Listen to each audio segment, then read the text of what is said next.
Good day, everyone. So today I'm going to discuss links, images, and other non-text content. So at the end of this lesson, you will be able to use links in HTML using the anchor tag, embed an image in a web page using the img tag, embed a video in a web page using the video tag, and embed audio in a web page using the audio tag. First is links. So HTML links or hyperlinks connect web pages and are created using anchor tag with the href attribute. So muna ang iyahang syntax. So sa href, diri na to ibutang ang ato ang URL tapos sa link text ato ang specify unsa na siya na link ang ato ang gi-provide.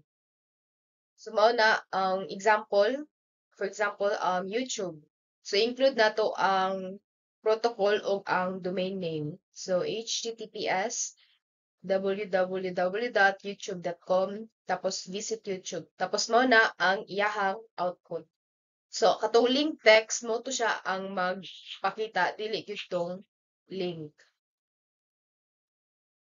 So by default, links will appear as follows in all browsers. So ang unvisited link is underlined and blue. Tapos ang visited link is underlined and purple. Tapos ang active link is underlined and red. Of course, ma-change nimo ni siya by using CSS. So ingana lang kanang um, A-link kay para na siya sa unvisited link. So from blue to deep pink mo na siya. Tapos pwede mo rin underline. So sa text decoration ibutang na ninyo kay none. Sa visited from purple to royal blue. Tapos text decoration is nga po siya underline. Then sa active from red to yellow green tapos walay underline. Now, ang default kit sa pag click nimo sa link kay kung asa nimo siya gi-click na window dito pud na siya magpakita. So in order to change that, like new window nimo ma-open, you will use the target attribute. So the target attribute in HTML defines where to open the link document. So this attribute can have one of the following values: underscore blank, underscore self, underscore parent, or underscore top. So sa underscore blank, it opens the link document in a new window or tab. So mo ni pag i-click nimo ang link, dili na siya sa same window mag-open, dito na siya sa new window or tab. So by para may tabo na, you'll use target attribute with the value of underscore blank.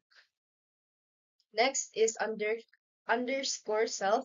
So it opens the link document in the same frame as it was clicked.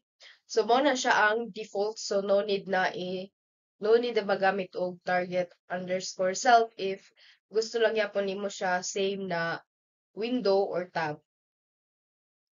Now sa underscore parent, para siya sa iframe. So it opens the link document in the parent frame. Kung tahay dagan kag frames diraa, so pag i-click nimo ang link kay dito siya sa parent frame mo open. Same lang po siya tong underscore parent, no? Para po na siya sa iframe, but it opens the link document in the full body of the window. So, kung tayo dagan na kag iframes dira pag i-click nimo ang link tapos na siya value na underscore top, i-open niya ang document in the full body. Now, there are many ways on using links. So, isa na pinaka-common kay ang text links, which is katong mga example na to ganiha. So, ingana lang.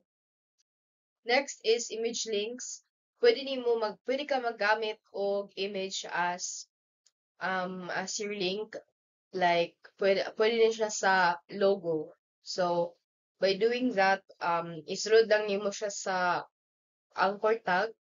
Tapos, image src, pangalan sa imong image, tapos don't forget ang iyang extension, tapos alt, i-describe ni mo sa national link. Now, sa email links, magamit lang ka og mail to, tapos contact information dayon or email dayon sa tapos send an email. Now let's proceed sa HTML images. So in HTML, you use the img tag to add images to websites. So mo na ang yang syntax. So img tapos sa src diri ni may butang ang imo location sa imong image. So pangalan sa imong image tapos dili gyud dapat niyo malimtan ang iyang extension tapos alt description of the image. Don't forget ang image tag kay dili niya need ang closing tag. HTML img tag attributes src which signifies the image source. Alt specifies an alternative text for the image. Width and height specifies a certain width and height of the image. Tapos title shows additional information about the image. So, mo na siya to pag nakay alt, magpakita ra ng alt if naakay ay wala nag-loading ang image like hinay ang internet connection. Tapos, magpakita ra po na siya if mali ang location na imo ang gi-specify sa SRC. So, inga na. Kung sa imong gibutang sa alt, mo na siya ang magpakita. So, mo na ang iyahang output. Now, sa width and height, inga na lang, image, SRC, alt, width and height. So, always use pixels. Tapos, be mindful also sa, sa dimension sa imong image. Like, if wala ka mo sa dimension sa imong image, tapos, sobra na kay kahaba ang width nimo. So, makuha na siya. Mas stretch kay na siya. Next, the title. So, alt o ang title are different. So, ang title, magpakita na siya if i-point nimo ang mouse dito sa image niya. So, for example, kani ato ang gi-point ang ato ang mouse or gi-hover ato sa Google na logo. So, nagpakita ra ng this is the Google logo. So, if wala na to ang ato ang mouse sa image, mawala po na siya. So, dili po na siya magpakita. If ang imuhang image is in another folder, i-specify po dapat nimo ang pangalan sa imuhang folder. So, kung tayo nga to ang Google logo is na sa images na folder, so, ibutang po nimo ang imuhang images na or pangalan sa imuhang folder tapos slash pangalan din sa imuhang picture tapos don't forget ang extension dyan. So, images in another server or website, you can use images from Google Chromes, like different websites, no? But be careful when using external images, kayo sahay, copyright ka ana. And if i-delete sa tag-iya ang image, so mawala po na siya sa imuhang website. Since you're just using external images. So, if gusto ka magamit o external images, i-provide lang nimo ang complete or absolute URL niya, including the protocol o ang domain name, tapos ingana lang. So, common image format. So, pag GIF ang format sa imong image, dapat ang extension niya is .gif, .png, svg, o JPEG, or JPEG. Tapos, pag WebP, .webp ang imong ibutang sa extension. Now, let's proceed sa HTML video. So, the video tag is used to display video content on a web page. So, mo na ang yang syntax sa SRC. Ibutang nimo pangalan sa imong video, tapos yung extension. Tapos, controls if gusto ka na ay, control sa imong video, tapos text, tapos ang video tag is na ay closing tag. So, how to embed video in HTML? Video, tapos SRC, pangalan sa imong video, MP4, tapos ang controls, mauna siya ka ng pause, volume, tapos pwede ka mag-move kung sila time or like, so pwede nimo siya ma-maximize o ma-minimize. So, mauna siya ang controls. Tapos kanang this browser does not support HTML video, magpakita ra na siya if ang browser na imo ang gigamit does not support HTML video.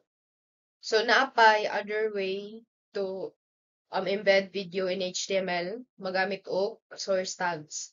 So it is ideal if you want to include the same video in multiple formats to ensure cross-browser compatibility. Kasagaran mo gud sa browser, for example, kanang at .mp4. For example, ang Chrome is dili mo dawat ana, so dili niya i-play ang video. Bata man kay OGG, i-play po na ni Chrome since na kay OGG na type na video and compatible na sa iyaha. So, paggamit ana is isulod na nimo ang source tag sa video tag, tapos src cars.mp4, tapos pag mp4 dapat ang type niya kay video/mp4. So pag OGG na po, type video OGG. Sumo na ang without controls attribute, walay pause, volume, maximize, or minimize. So, nga so dili ni user makontrol ang imuhang video. So, HTML video attributes autoplay. Once magload ng video, i-autoplay dayon niya ang video. Controls mo tong pause, volume, etc. Loop, magbalik-balik ang video. Muted, walay audio ang video. SRC, source sa imong video, tapos width and height, dimensions sa imong video. So, muna, tulo lang na siya ang type sa video no, MP4, WebM, tapos OGG. So, para sure good na ma-play ang inyong video in any browser, dapat magamit man ng tulo ka source tags. Now, let's proceed sa HTML audio. So, an audio player can be added to a web page with the audio tag. So, muna yung syntax. Same lang yapon siya sa video, no? But ang kalayan ng nila is ang ilang type. So, yeah, MP3. So, MPEG na siya. So, how to embed audio in HTML? Magamit yapon ka tong source tag para ma-play siya in any browser. So, src sound.mp3, audio MPEG, tapos WAV, tapos type audio WAV. Magpakita rin ng please upgrade your browser to play audio if dili compatible ang audio sa browser. So, muna ang iyahang output. Video attributes, controls, autoplay, loop, srco, muted. Pag MP3, ang ibutang nimo sa type kay audio, MPEG, OGG, audio, OGG, WAV, tapos audio/WAV. Good day everyone, my name is May Ann Lapas Ortiz, and for today's video presentation, ang na-assign na topic sa amin is Module 2, which is Web Page Building Block. Then, yung topic na na-assign sa akin is File Name, Lesson 4 siya. So, before we will start, mayroon akong objectives na inihanda dito. The first objective is understand how incorrect file name can lead to broken links, error in loading resources, and difficulties in website maintenance. The second one is identify the potential issues with the file names and suggest solutions. The third one is create a simple web page with properly named files for image, style sheets, and other resources. And the last one is troubleshoot file naming issues. Troubleshoot file naming issues in their own projects. May activity ako dito pero hindi ko na siya i-ano since sabi naman ni Sir wag na daw. So, what is file name? File name is the name used to identify the file in a computer system. Ito is, dito tinutulungan tayo kung paano i-identify and paano hanapin ng files sa web development. File names are important because they help link files together and allow them to be accessed when needed. Like for example, when we visit a website, we need to use file names to find the display features or codes. It plays a crucial role in a web development as the files are linked and accessed via their names.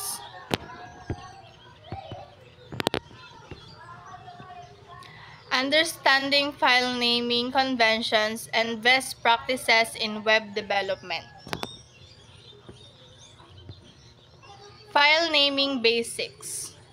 File extension. File extensions inform the browser and system about a file type. Like, for example, is .html, .css, .js, .jpg, .png, and etc. This tell the computer what kind of file it is. Example,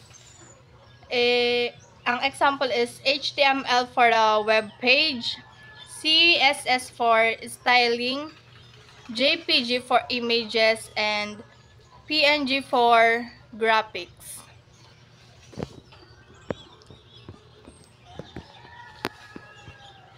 Use lowercase letter. Use lowercase letters. Consistency and avoids issues on case-sensitive server.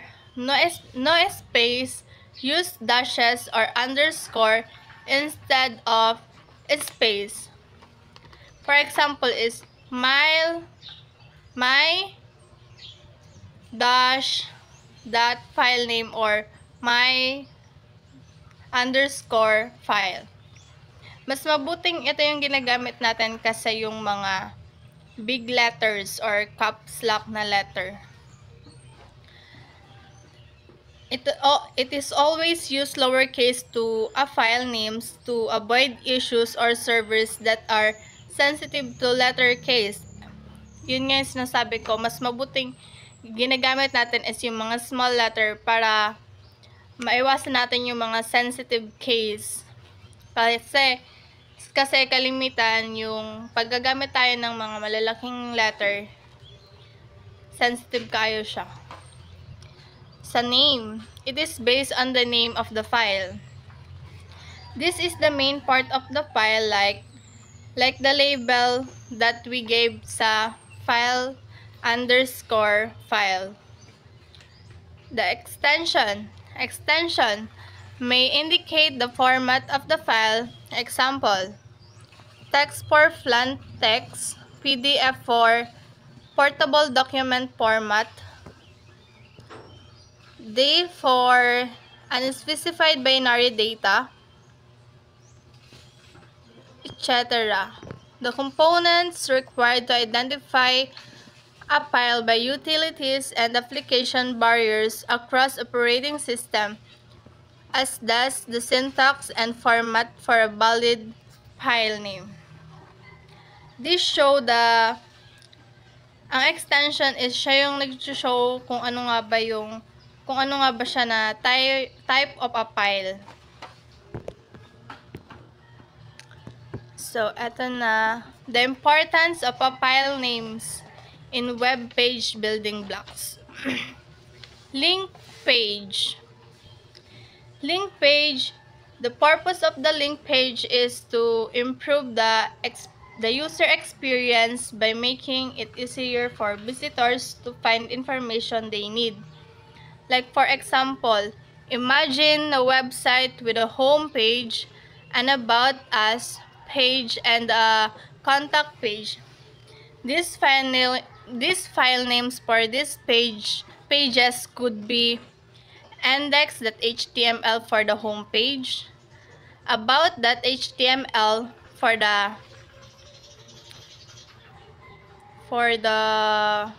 contact page, for the about page, then contact.html for the contact page.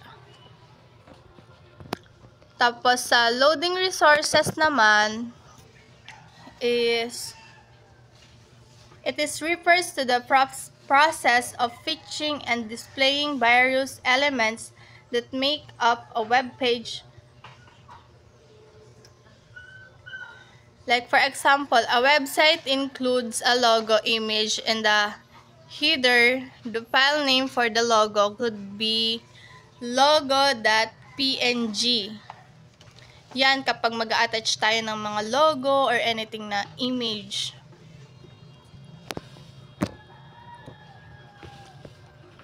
The next one is website structure. Ano nga ba yung website structure na yan?